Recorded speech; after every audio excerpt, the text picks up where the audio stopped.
What if I told you there's an EV that you could buy today for well under $3,000, which could cut your total vehicular emissions by 25% and pay for itself inside 8 months? Plus, you don't have to give up the car you already own and possibly even love. Would that be of interest to you?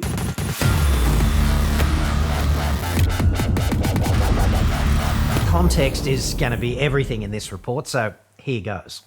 The car industry is obviously rushing headlong into electrification, and together with various vested interest groups, they're all quite busy educating, if that's the right word, at least educating the ignorant, that EV equals good, combustion equals bad. A simple but deeply flawed message. I'm not anti-EV. I drove one for a year. It was awesome. EVs are great for clean air in our cities, and they're very good for national energy security also. And I did not miss filling up at the servo, not once. But they are very expensive, EVs, and they really don't help the climate problem all that much. Car makers currently build massive, expensive EVs, which almost nobody can afford, and nobody explains that you cannot consume massive additional natural resources and hope to solve the climate problem. In Australia, the climate problem is coal, and nobody in a position of power really wants to talk about that, because the fossil fuel sector is a huge political donation machine. Cars are a climate sideshow, but they're really easy to demonise and thus take the spotlight away from coal. Also, when you investigate EVs, the actual economic payback period for the end user is, in many cases at least, longer than the useful life of the vehicle. So there's that. What we desperately need, in fact, is a fleet of lightweight EV options suitable for short trips. So I'd suggest it would be impossibly excellent if an Australian company could today sell you a really small EV with a tiny footprint in every sense, which pays for itself fast and which makes a real dent in your transport CO2 contribution. Would it not also be grand if such a conveyance was fun while it eased congestion and got you out of peak hour gridlock? Now, this is not for everyone, clearly, but it would work for enough people to make a real difference. This is the Mearth GTS Max. Essentially, it's the BMW M3 competition of e-scooters. Mearth is an Australian company, so that's nice. I've been playing with it now for like several weeks. And by playing with it, obviously, I mean reviewing it for you diligently under tightly controlled test conditions. And because I live in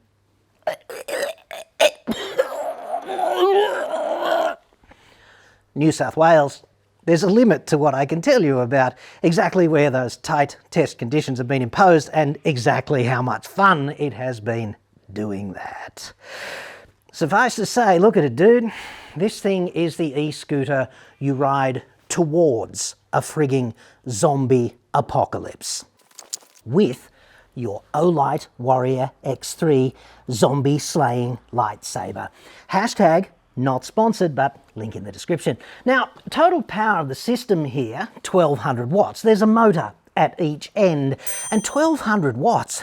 Dude, this thing honks to its official speed limit of 25 kilometres an hour in the public domain.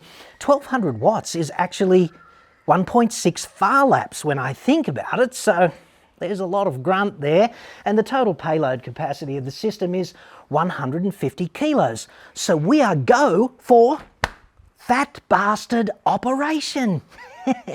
Although officially, irrespective of mass, there is a limit of 1 human per GTS Max at any one time. It's quite hefty at 41 kilos, so mobile enough when it's on the wheels, and you can lift it in and out of a vehicle if you're sufficiently able-bodied, but 3 flights of stairs is going to present a real challenge. Okay, so if you do have to deal with those stairs and the weight is going to be an issue, Mearth can sell you a lot lighter scooter than that, compatible with flights of stairs like the S Pro, which has hot swappable batteries and a range per battery of about 45 Ks, and it tips the scales at 15 kilos, and it costs you less than $1,000. Beneath the floor is an LG battery pack, about 1 kilowatt hour, which is a lot of energy.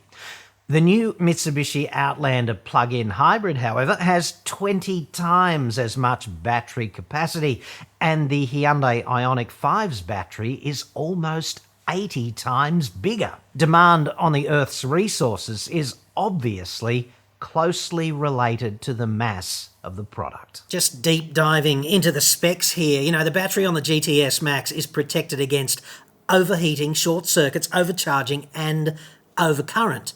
So you'd really have to try to damage this thing. And although I know the gauntlet has gone down, I'd suggest whenever it does go down in this manner, humanity does seem to have this innate knack of just stumping up a better idiot at a moment's notice. So there's that. Anyway, the range is 70 to 100 kilometres on a single charge officially, but of course, depending on gradient and gut, your mileage may vary. Every insufferable green utopian will tell you, ad nauseum if you let them, about how preposterously efficient EVs are compared with internal combustion cars. And this is like everyone with skin in the game, from Electric Jesus down the food chain, right? EVs, so efficient, and the population goes, right? But I'd suggest that the fundamental inefficiency problem with internal combustion cars is exactly the same as the fundamental inefficiency problem with EVs, because we're using a massive machine to move a small amount of humanity. And physics only cares about the mass, dude, okay? It's a small amount of human by mass moved by a huge machine. Therefore, you need to devote so much energy to moving the machine, relatively speaking, okay? And this is inefficient from a transport efficiency, transport economics point of view as a one-off. But imagine doing it with millions of people every day.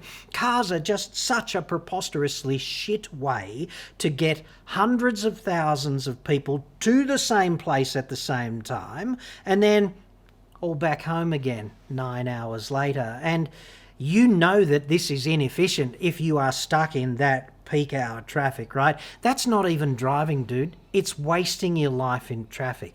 And if you've ever wondered about the ghetto physics of that, let's say that you've just picked up your shiny new Kia EV6 or your Hyundai Ioniq 5, which you've been lusting after, and they've been drip feeding out there to willing buyers, who are queued up over the friggin' horizon. Here's how this plays out. 2.1 tonnes of EV with 100 kilos of humanity in it going to work, being insufferably green and virtuous. That's a total of 2.2 tonnes, of which the human component is only 4.5% of the payload, right? Compare that with the Mearth GTS Max, okay? 40 kilos of machine and 100 kilos of human. It's 71% human out of the total of 141 kilos. So you're moving much less mass from A to B, and it's much more efficient in terms of how much energy is required to move the person, okay, as a proportion of the total energy budget to move the system from A to B. So if we use 10 kilowatt hours per tonne per 100 kilometres, which seems to be pretty much a constant across all kinds of electric, battery, lithium-ion transportation, all right, 50 kilos of range, which you might drive to and fro work every week, that requires 11 kilowatt hours of energy to do in your shiny new electric car, okay? Or 0.7 kilowatt hours, like 700 watt hours of energy on your e-scooter. Okay, so this is a 15-fold difference in energy, not 15%, 15 times different. And dude, the climate problem is the energy problem, because whatever energy you use, there's a cost. There's an Earth's resources cost. There's a CO2 footprint, embodied energy cost. Here's how to turn 11 kilowatt hours into 700 watt hours, reduce the total energy by 15 times, and it's off the shelf, available now. We don't need some friggin' propeller head to invent preposterous new technology that might not pay off for 20 years. We just need to change how we think about getting to work and back, okay? And not everybody can do this, because not everybody is able-bodied, and some people need to move hundreds of kilos of materials and tools just to get to the job site, right? But there's enough people who just need to get themselves and a cut lunch to work and back for this to make a difference. And let's not forget, a scooter takes up this much space, whereas a car takes up kind of this much space. You can't just put your car under your friggin' desk for the workday, can you? The GTS Max is beautifully designed. There are 10-inch pneumatic tyres, independent suspension, disc brakes at each end, and obvious rough terrain capability. A fire trail is going to be no problem. There is some very serious R&D built into this device. The last thing humanity really needs is a further infestation of 3-ton EVs and even more disingenuous brainwashing about this is how we save the planet. But if you want to make a difference to your CO2 and the household budget and things of that nature, congestion and air quality, then, dude, I think we've found a real winner. On private property, you can take your GTS Max off the chain and attain speeds of up to 70 k's an hour, which is properly Evel Knievel on a 10-inch tyre. In the public domain, however, speed is capped at 25 k's an hour, which is about as fast as average healthy people can run. That's just over the average speed of a top echelon runner in the annual City to Surf. And if you're not from around here, that is Sydney's premier so-called fun run. So e-scooters are not silent but deadly. There has never been a benign mode of transport in all of human history, obviously, but a current affair and other quality journalistic outlets of that nature can jam their biased bullshit coverage of e-scooters deep in their digestive tracts, in my view, and I will leave it to you to determine which end would be most appropriate. A modern e-scooter is efficient personal transport. You can ride a pedal-only push bike a lot faster than an e-scooter, even on the flat, but you will arrive at the office in something of a lather if you do that in December. The GTS Max is IP54 rated, and the 5 in the 54 means the second highest dust protection rating, while the 4 means protected against water splashed from all directions. Your GTS Max will arrive in a dirty, big, heavy cardboard box. Mine arrived relatively intact, despite looking like the courier had taken it door to door in Ramadi. I do not know how they managed that level of abuse so damn dependably. There was a minor dent on the cladding over the rear suspension and a little crack in some plastic around the battery voltage display. Like, dude, it had copped a dirty big shunt in the van. And I'm not blaming Mearth for the conduct of the courier, obviously. And as a reviewer, I just decided to literally roll with it because it was perfectly serviceable. But I know Mearth would have sorted it had I been a consumer with my own money on the line. Anyway, I'd suggest that surviving the courier from hell durability test bodes positively for the future overall. And it is very well packaged for shipping. Mearth did send me the GTS Max for free, by the way, but they're not paying me for this review. They're not seeing the review before you do, and they're not collaborating with me and my comments in any way. They saw my EV coverage earlier on the channel and said, dude, we make these kind of non-obese EVs. Do you want to review one? And I kind of said, okay, and here we are. A politician could put one of these together out of the box too. It is that simple. Probably a little bit too hard for a cabinet minister now that I think about it, but a diligent backbencher would probably be okay with it. obviously not ScoMo. And only one tool is required to get this job done, a 4mm Allen wrench, which is supplied, and it's actually a pretty good one. Totally unlike IKEA. I think I'm going to keep it. Anyway, you really just have to unbox it and screw on the handlebars and check that it boots up and then plug in the charger and make sure it charges. Remember that the GTS Max has 2 charging ports, but only 1 charger is standard. Okay, so that's a trap for young players. However, before donning Mr. Knievel's white spandex jumpsuit and taking a run at the canyon or those buses, I would check that all of the other fasteners and the brakes, the tyre pressures and all of that, they're all just Goldilocks. Just saying, not that I found anything amiss. It's just a really, really good safety precaution with all devices of this nature. If you buy an electric car, the break-even point, if you're buying it to save money on fuel, okay, you'll break even in 160,000 Ks or 200,000 Ks. It depends on the cost of fuel and your particular circumstances, right? The particular EV you buy, but it's no time soon, that's for sure. Okay, so let's have a think about a real-world example here in the knee of Sid, which I'm moderately familiar with because I kind of grew up in that area.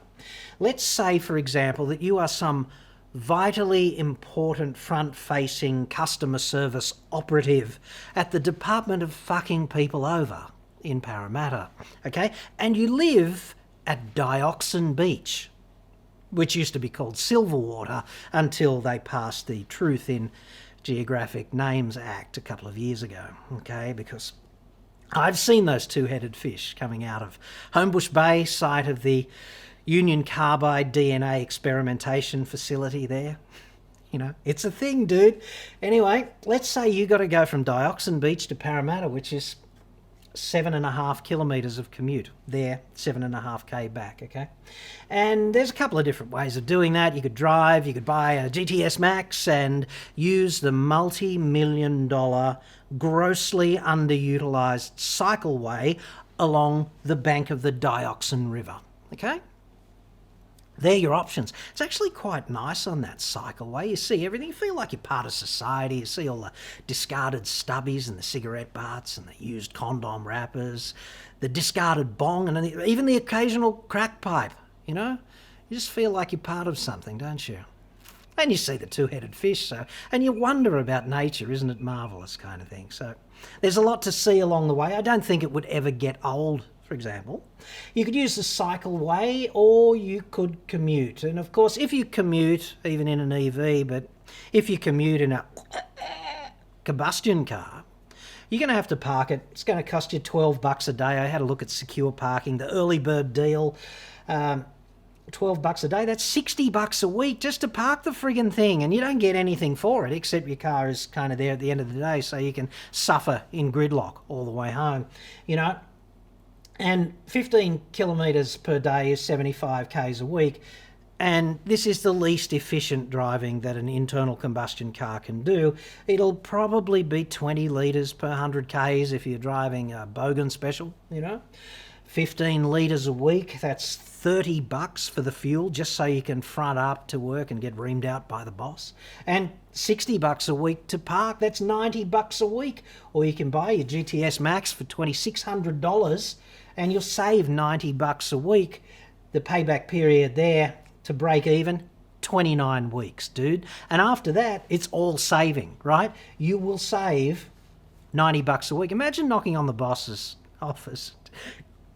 How about you give me a $90 a week pay rise? Actually, you need more than that. You'll need about $135 of pay rise to end up with $90 a week in the hand, okay? So this is a way of getting an extra $90 a week in the hand in about 8 months' time, okay? So this really does add up for some people. Not everyone, obviously, but for some people. Plus, if you drive average Ks every year, which would be about 15,000, I think the total here is about 3,600 a year or something if you use 48 weeks a year because you've got 4 weeks of holidays or something. It's in that ballpark. There's a 24% reduction in the CO2 emitted otherwise by your driving, okay? There's 720 litres of fuel that you don't pay for or burn, which is a huge plus for national energy security. Well, it's not a huge plus if just one person do it, just you, who cares? But if 1 million people do this, that's 720 million litres of fuel, which is nearly 1 billion litres kind of thing, and that would be roughly 5% of the amount of fuel. So let's call it 3.5% if it's 720 litres for everyone. That's 3.5% reduction in our dependency on foreign oil. Okay, that's massive for our national energy security, and it's also nearly 1,700 kilos, like 1.7 tonnes of CO2 that you just don't emit. Now, at this point, you are doubtless asking yourself why I have not shown you any sequences of me out there on the road having a total blast in the GTS Max. And the answer is really simple, dude. It's because they are illegal to use in public here in New South Wales. New South Wales, of course, has one of the worst governments in the developed world, boasting that unique intersection of corruption, self-entitlement, and incompetence. I wouldn't want a senior politician to take a dislike to me based on something I might have said one day and use video evidence that I provided of me breaching regulations on this as some excuse to roll the fixated scooter unit to my door for a little, tete-a-tete down at the station with handcuffs and a friggin' rubber hose. I'll have more to say on that later in the week, so now might be a good time to subscribe and hit the bell. Anywho, suffice to say that the definition of a road legally, it includes rather a lot of private property, including many privately owned car parks and areas of that nature. So just being on private property is not enough to escape authorities on the issue of the legality of e-scooters currently in this state.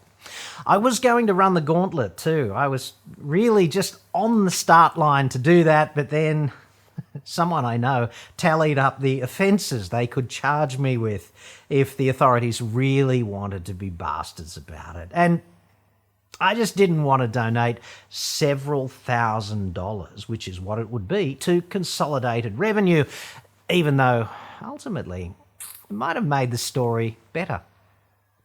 The rest of the developed world, they must look at us and just laugh their double Ds off. This is hardly progressive, is it?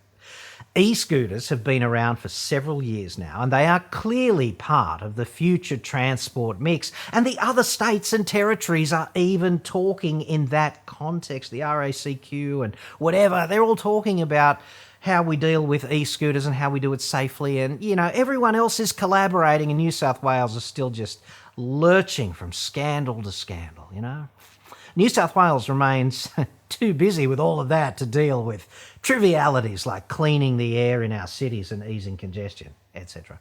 Today, dude, I'm going to leave you with this. E-scooters, even manifestly excessive ones like the GTS Max, they're affordable and effective and easy to implement, and they cut CO2 and they pay for themselves fast and they ease congestion by getting you out of gridlock, and they can be used safely in public.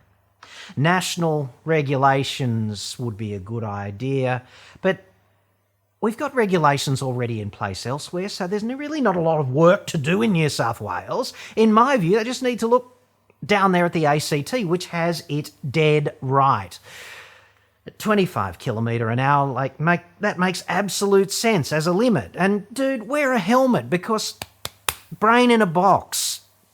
Don't ride like a dick. That's always a nice idea. So, not through the harbour tunnel and not on the freeway. And give way to pedestrians. Might even be a good idea to wear gloves in case you have a little spill. It's always nice not to take all the bark off your hands, isn't it?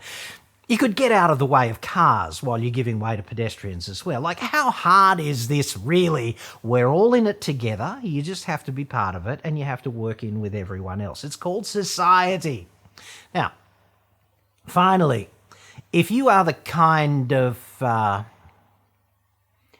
dickhead who harbours the absolutely toxic and unacceptable view that cyclists, and by extension scooterists, or whatever you call them, are vermin who should be banned or even less palatably scared off the road, my message to you is quite simple.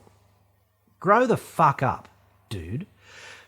These people out there on these devices, they're people just like you, and you don't own the road or have a special entitlement to it because you're in a car. You're in a car in public with cameras everywhere.